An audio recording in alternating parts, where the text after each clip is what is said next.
I'm the product manager of a company called Cashpresso. We do small loans at the moment, and we are currently entering the e-commerce space with a pay-by-installment sort of solution, in German Ratenkauf. That's why I'm here. It's my first meetup, so if I'm presenting something that you think is absolutely irrelevant and boring to you, just yell out boring and I'll skip the slide, I promise. First thing, pretty basic. Why would an e-commerce merchant put in a financing option into his shop?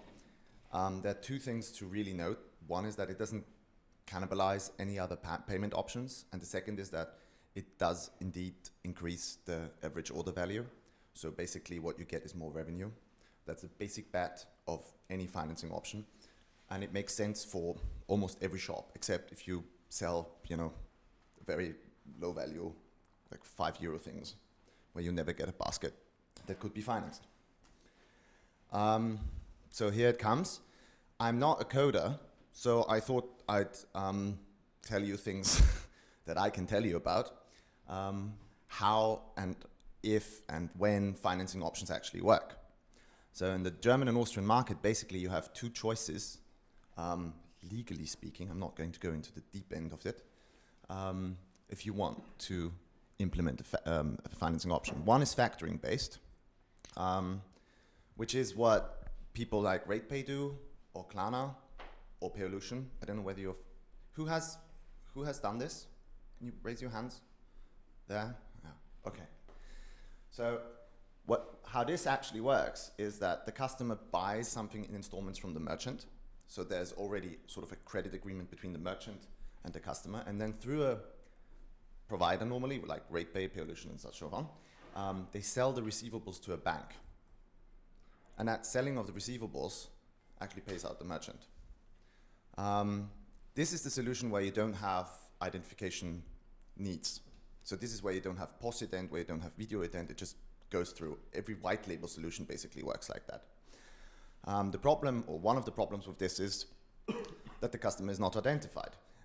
Then normally you have a rather deep integration into your systems because they need to know whether the receivable is valid or not, and all sorts of other things. And you have the red tape monster because it is a credit agreement between the customer and the merchant, so you have all these regulatory information that you need to provide within the shop. Thirdly, the merchant and the bank have a very entwined relationship, so you normally have merchant onboarding, which can be really painful. That means that the merchant has to send his profit and loss statements and to the bank. They need to check their credit rating, the ultimate beneficiary, blah, blah, blah, blah, blah. And then, lastly, you normally pay for these factoring-based solutions, namely a fixed fee per transaction, normally, and a disagio, so a transactional fee. Then there's credit-based, which works a little different, where customer and merchants just have their thing, where the customer buys from the merchant delivers, but the customer also, within that process, forms a credit agreement with the bank directly. Whoops, sorry. This is the solution where you normally have identification. So where you have POS ident, video ident, There normally you have a UI separated from the shop, which means that you have your purchase and then you have some sort of a redirect to the bank, which can be good or bad. The third thing you have to know is that every bank will start upselling to that customer. Like they will absolutely swamp you. I'm not going to say the bank, but I bought something in installments with a bank, and since then, every 3 weeks I get a letter in my post box. Typically, what you pay for there only, and this is an app, is you only pay for 0% financing. The rest is free. The bank wants to make its revenue through upselling. So these are the two basic options. Now, the more interesting thing, I think, for project managers, especially and marketing managers, is how to actually pick and choose an option. And that's a very quick guide. The first thing you need to know is that all factoring-based solutions only work for true merchants, so not marketplaces, because they need the receivable in the hand of the shop. And the second thing that it depends on is what sort of goods that you sell.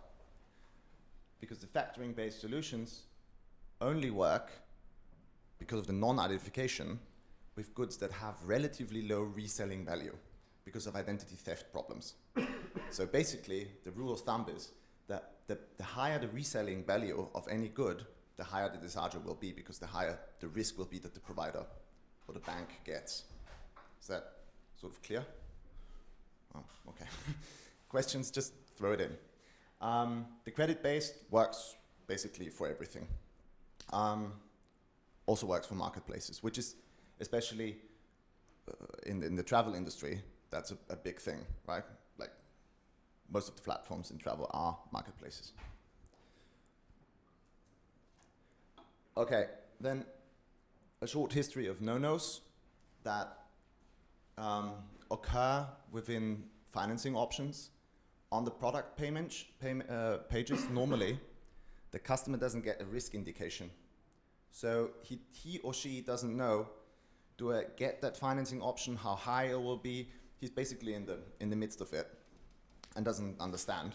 And the second thing is that normally you have these regulatory informations are literally a red tape monster and are not very usably represented. On the checkout, like when the purchase is actually happening in a shop, banks often suddenly ask for random additional data, like how much you make, where you work, how long you've been living somewhere, da da da da da. Also, you have redirect hell often. Try it out. The data retrieval often doesn't work. The bank starts selling isht right there and then. There's this thing called Restschuldversicherung, for example. Check out these contracts. And the thing that happens then is that you need to reserve the goods from that moment on until the bank says, okay, I'm ready to pay you out. That can be a long, long wait. Reason for this is that they don't instantly risk check.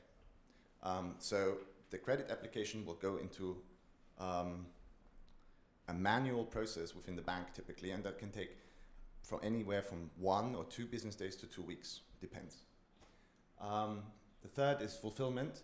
Normally you get your money after 14 days, as far as I know. And in this time, they already start upselling and they put in secret limits. That is something that you don't want your customer to face because this is per purchase normally. So if somebody has already had a financing option and comes repeatedly to your shop, it will fail the next time normally, because it's not a money limit that they put in, but a per purchase limit. Yeah. Oh, sorry. So what we at Cashpresso aim to do is sort of make it better. We are one of the credit-based solutions, so we can work with any shop. We decided to build an installment solution that basically works in a mobile optimized overlay that is minimally invasive in the shop so that you can just integrate it easily. Basically, it's just a link. And with you don't pay any disagio, but we do give a limited period of time, 60 days to be exact, interest-free. So you automatically get a 0% for all and every purchase. The reason for this is because we know from experience the people wanting to finance things, they actually they do focus on one thing and one thing only, which is the monthly repayment rate.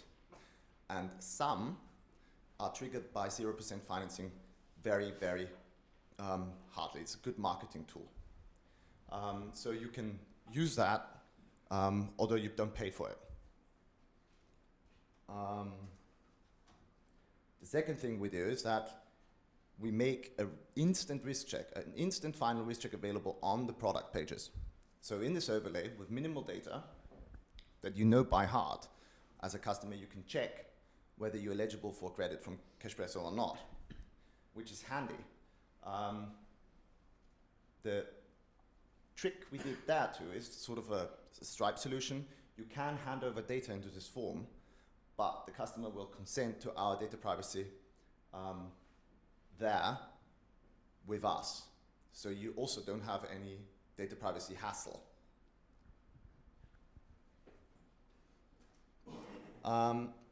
What we do then, after we have risk checked a customer and he's eligible, is that we actually tell the customer, listen, you're good for a certain amount with us, 1,500, 2,000, whatever it is.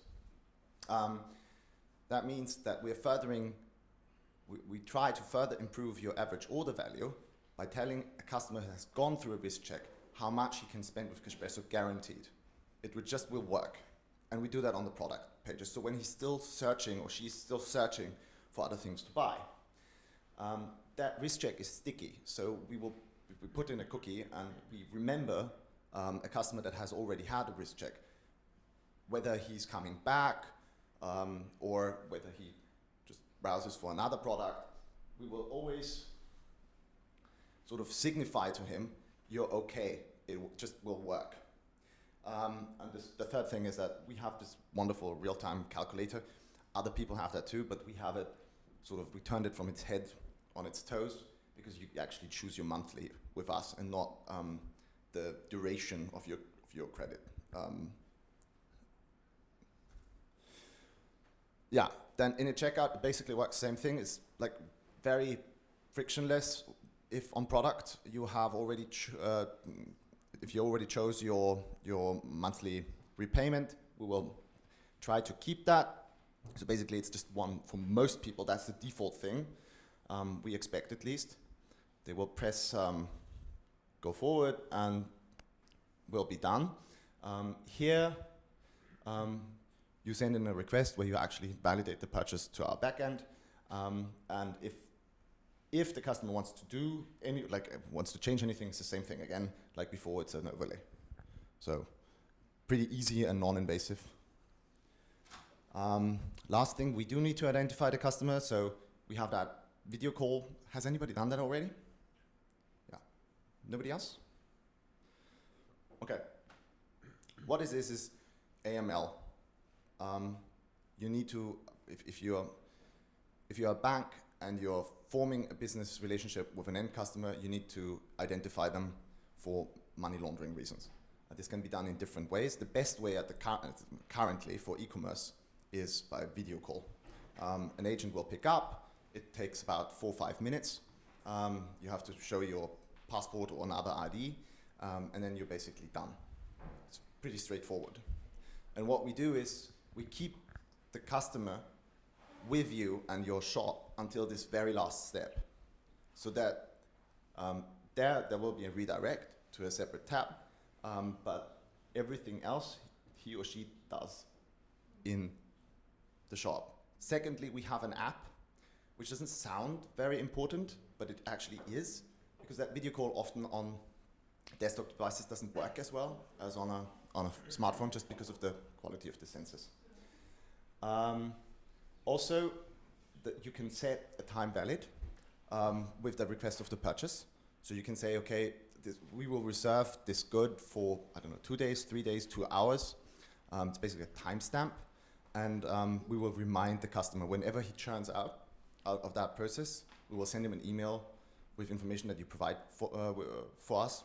Like, press that deep link and you can just pay and be ready. So we try to help shops convert. All this is only for newbies. If somebody ever has opened up a Cashpresso wallet or paid by that process, it's very straightforward and easy. They get an SMS with a TAN, they can pay by that. All is over. So we've tried to be really friendly with repeat customers, because we know how important they are normally to merchants. They make up, I don't know, 60 to 80% of revenues, often. So here they are, no more onboarding with Cashpresso. And the last point is the waiting for the money part. We decided to make this as simple as possible for merchants. We ship out as soon as the customer has validated the payment, either by signing the contract or the video call, or by entering the TAN. We will hand over a payment with a payment reference that the shop specified to our bank, and it will be shipped and comes in 1 or 2 bank days. But what we additionally do is we send an instant callback that this payment is on its way, guaranteed, and we stand for it. The reason we do that is that you can use that callback to start fulfillment immediately. Send your emails, I don't know, whatever you do, so that the customer feels that the whole process is actually done and secure, and that it's a pleasant shopping experience. That's it. I hope this was interesting. I'll stick around if there are any questions. Do shout out. May have pizza in my mouth, but thank you.